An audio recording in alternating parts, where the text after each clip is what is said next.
तो देखो बेटा, अभी हमने क्या देखे, नाइट्रिक एसिड की ऑक्सीडाइजिंग प्रॉपर्टीज देख रहे थे। पहली हमने देखी किसके साथ, H2S के साथ, दूसरी देखी SO2 के साथ। बस ध्यान रखना H2S बदलेगा S में और SO2 बदलेगा H2SO4।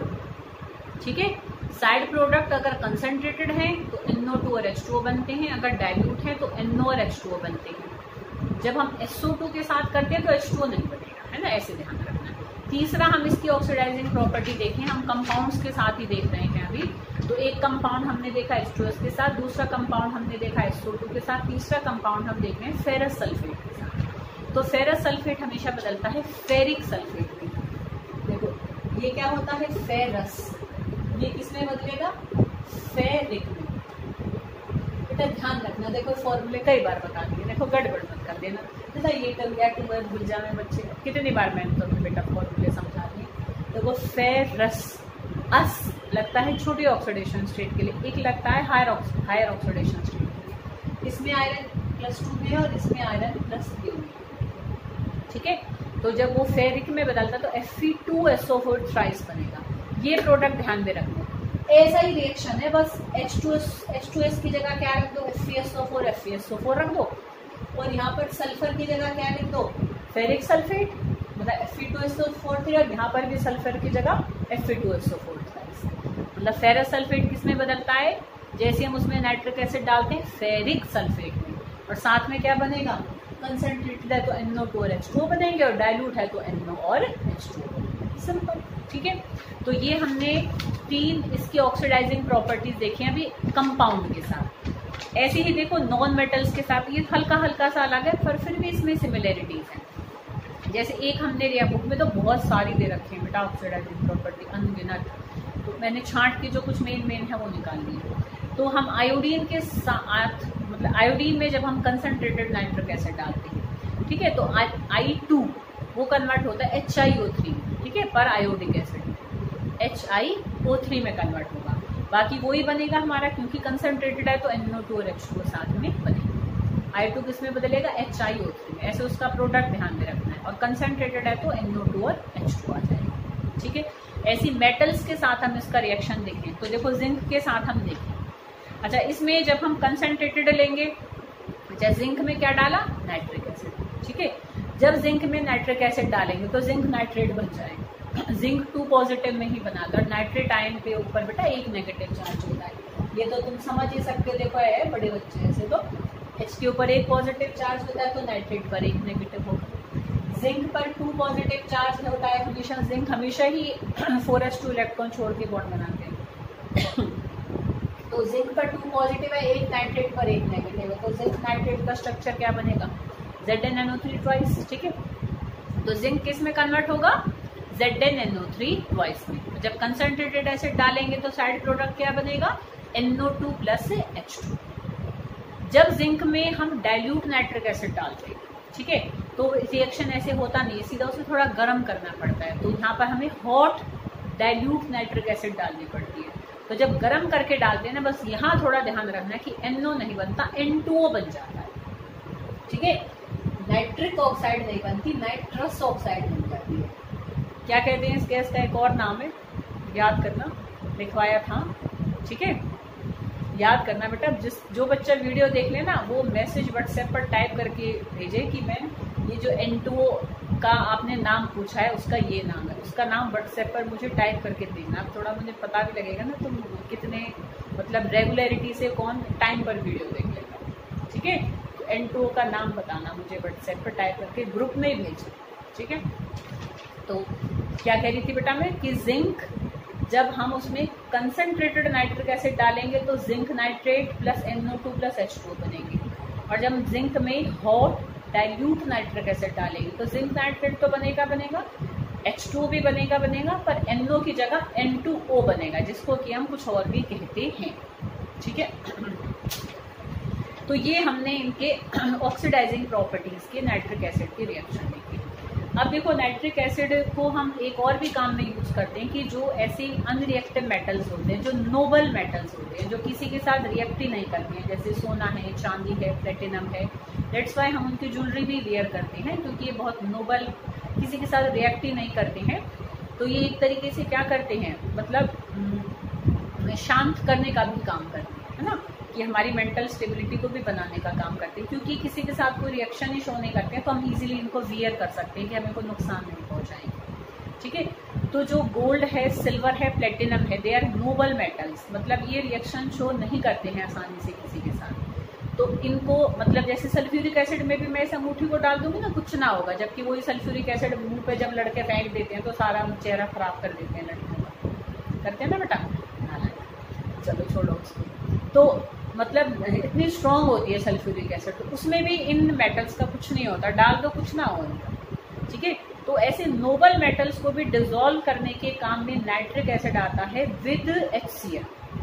नाइट्रिक एसिड और HCl का मिलाकर जब हम एक मिक्सचर बनाते हैं उसको हम एक्वारीजिया कहते हैं, जिसको तुमने 10th में भी पढ़ रखा होगा। ठीक है, तो उसमें हम एक तरीके से ऐसे पार्ट्स लेते हैं हमारे, देखो nitric acid 1 part nitric acid plus 3 part HCl, मतलब ये ऐसे हम रेशो लेकर उसकी हम चलते हैं। ठीक है, मतलब कि इसमें देखो जैसे मान लो 1 ml मैंने नाप कर क्या लिया नाइट्रिक एसिड और 3 ml उसमें मिलाया HCl, तो हम 1:3 की रेशो में जब नाइट्रिक एसिड और HCl को मिलाकर एक मिक्सचर बना लेते हैं, that is called aqua regia.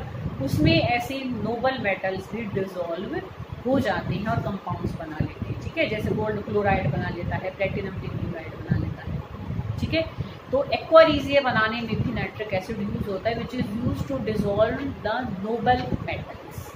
Clear बेटा, तो ये हमने देखा। अच्छा, नाइट्रिक एसिड को जो ये बम बनाया ना आतंकवादी, ये भी बड़ा यूज करते हैं नाइट्रिक एसिड, क्योंकि नाइट्रिक एसिड की हेल्प से जो ऑर्गेनिक कंपाउंड के नाइट्रेट कंपाउंड्स बनते हैं, जो बेंजीन वाले नाइट्रेट कंपाउंड्स होते हैं ना, दे आर एक्सप्लोसिव्स, मतलब वो एक तरीके से विस्फोटक होते हैं। विस्फोटक समझते हो ना, कि मतलब अगर उनको जैसे तोड़ा जाए, ऐसे कहीं फेंका जाए, तो वो एकदम से बहुत हाई धमाके के साथ एकदम वो टूटते हैं। तो ज़्यादातर एक्सप्लोसिव्स में मतलब ज़्यादातर जो एक्सप्लोसिव कंपाउंड्स होते हैं वो हमारे कैसे होते हैं, नाइट्रेट साल्ट्स ही होते हैं, तो उनको बनाने में नाइट्रिक एसिड को बहुत यूज़ किया जाता है। ठीक है, जैसे कि हम टोल्यूइन को लें, बेंजीन के ऊपर CH3 लगा देते हैं ना, ऑर्गेनिक बस आएगी, अब ऑर्गेनिक भी करेंगे, वरना बेटा बिल्कुल मत घबराना, अच्छे से करना ऑर्गेनिक को भी। तो ये टोल्यूइन है, तो टोल्यूइन में जब हम नाइट्रिक एसिड को डालेंगे, ठीक है, तो देखो ऑर्थो मेटा पैरा तीनों जगह हमारा ऐसे NO2 NO2 NO2 आके लग जाता है, तो this is trinitrotoluene, TNT। TNT is a very common name for explosives. ठीक है, तो TNT की फुल फॉर्म हम केमिस्ट्री के बंदे समझ सकते हैं, दैट इज ट्राई नाइट्रोटोल्यूइन। जैसे कितने आतंकवादी बस बनाने में पागलों की तरह लगे रहे, तो उन्हें नहीं पता क्या है ये, तो क्या होता है ट्राई नाइट्रोटोल्यूइन। ठीक है, तो ये एक एक्सप्लोसिव होता है, मतलब विस्फोटक होता है, जो कि मतलब डिस्ट्रक्शन करने के ही काम आता है ना। पर वैसे भी ऐसी भी जगह यूज़ करते हैं, जैसे कोई पहाड़ी को हमें मतलब काटना है रास्ता बनाने के लिए, तो उसमें भी फिर ऐसे इनको मतलब डाल के ऐसे धमाके किए जाते हैं, वहाँ आसपास फिर लोगों को हटा दिया जाता है ताकि पहाड़ी टूट जाए और रास्ता बनाने में हमें आसानी हो जाए। ठीक है, तो ऐसे ही ग्लिसरॉल में भी जब हम नाइट्रिक एसिड को डालते हैं, ग्लिसरॉल में 3 OH ग्रुप होते हैं, तो जब नाइट्रिक एसिड डालेंगे 3 OH ग्रुप की जगह 3 NO2 ग्रुप आ जाएंगे।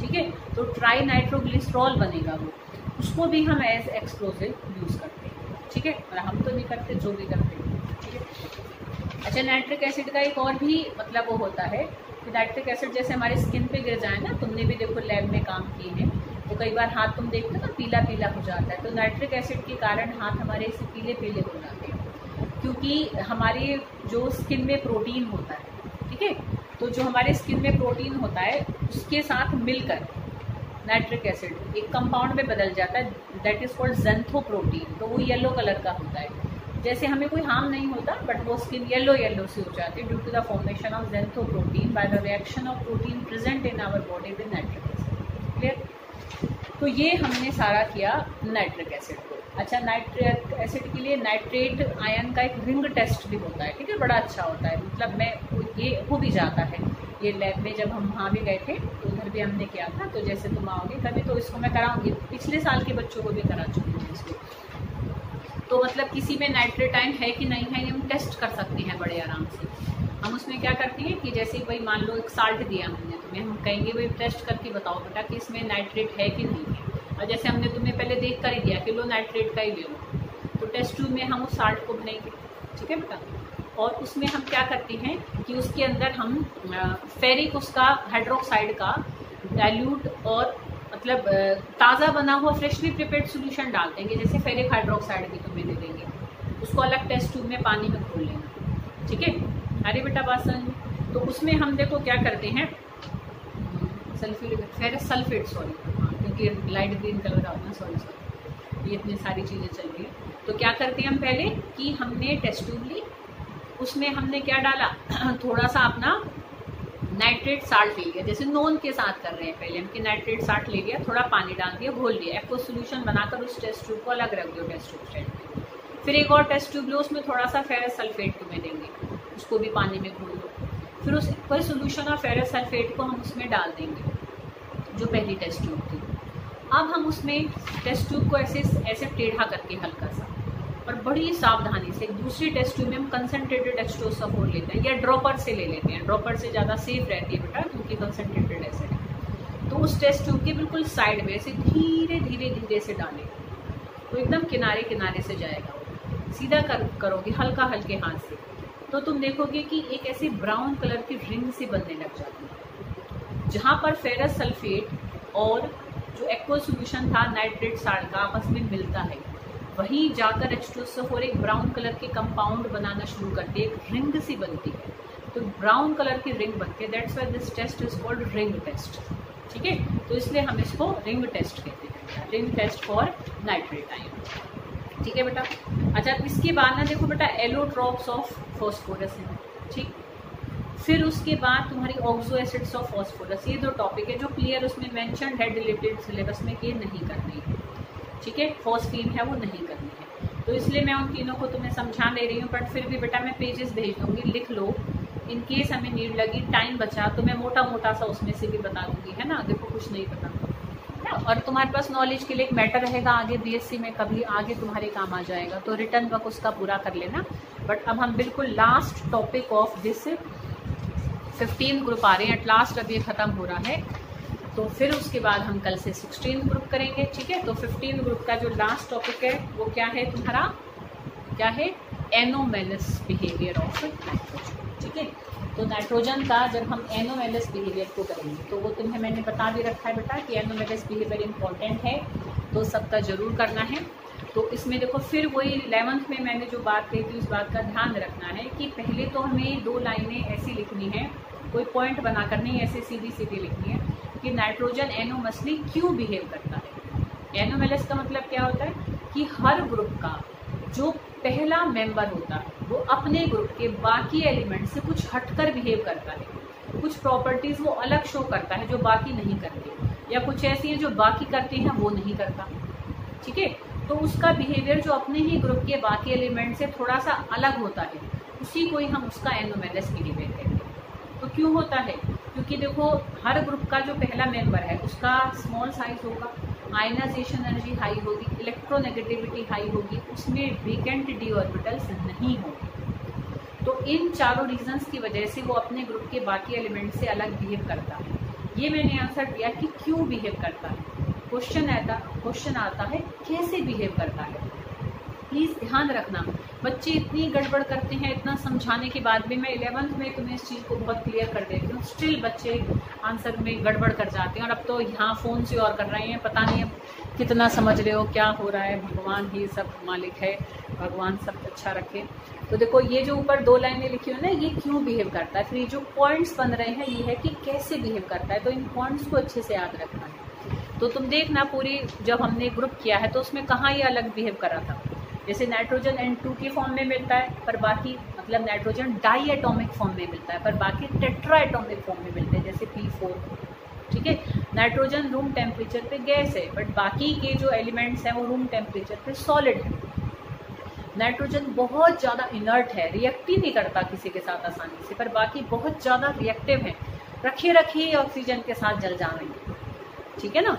तो ये सब पॉइंट ऑफ डिफरेंसेस हैं इसके एनोमेलस बिहेवियर के from rest of the members of its group. ऐसे नाइट्रोजन का जो हाइड्राइड है अमोनिया वो लिक्विड है रूम टेम्परेचर पे, पर बाकी के जो हाइड्राइड्स हैं वो रूम टेम्परेचर पे कैसे होते हैं, गैस होती हैं। लिखा तुमने वो क्वेश्चन कि अमोनिया लिक्विड क्यों होता है और फॉस्फीन गैस क्यों होता है, उस क्वेश्चन का भी आंसर लिखकर मुझे भेजना व्हाट्सएप पर। ठीक है बेटा, ट्राई करो, ऐसे ट्राई करोगे तो हो जाता है, ऐसी कोई चीज़ ऐसी थोड़ा ना बेटा जो ना हो पाए। ठीक है बेटा, तो मैं वेट करूँगी आज कि तुम एक तो अमोनिया लिक्विड क्यों है और फॉस्फीन गैस क्यों है, एक तो इस क्वेश्चन का आंसर लिख कर देना मुझे, और एक वो जो पूछा था N2O उसका एक दूसरा नाम क्या है वो बताना। इन दोनों चीज़ों को मुझे व्हाट्सएप पर आंसर करना।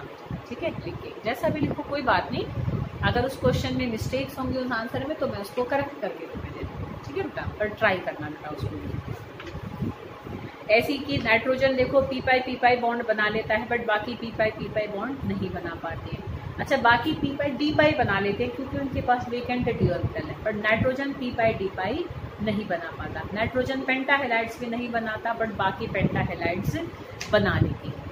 ठीक है, अरे बेटा बात समझ में। तो ये सारे इसके क्या हैं, एनोमेलस बिहेवियर के पॉइंट्स हैं कि नाइट्रोजन का जो हाइड्राइड है वो हाइड्रोजन बॉन्डिंग शो करता है, बट बाकी के हाइड्राइड से हाइड्रोजन बॉन्डिंग शो नहीं करते। ठीक है बेटा, नाइट्रोजन के एक तरीके से क्या है कि जो ट्राई हेलाइड्स हैं NH3 को छोड़कर बाकी इतने स्टेबल नहीं होते है ना, वो तो एक्सोथर्मिक था, बता दिया था मैंने तुम्हें, बट बाकियों के जो ट्राई हेलाइड्स हैं वो काफ़ी स्टेबल होते हैं। ठीक है, तो ये सारे इसके एनोमेलस बिहेवियर के पॉइंट्स थे। तो this is all about the 15th group. तो अब हम 16th ग्रुप नेक्स्ट करेंगे कल से। उन 2 क्वेश्चंस के आंसर मुझे जरूर भेजना बेटा, है जरूर।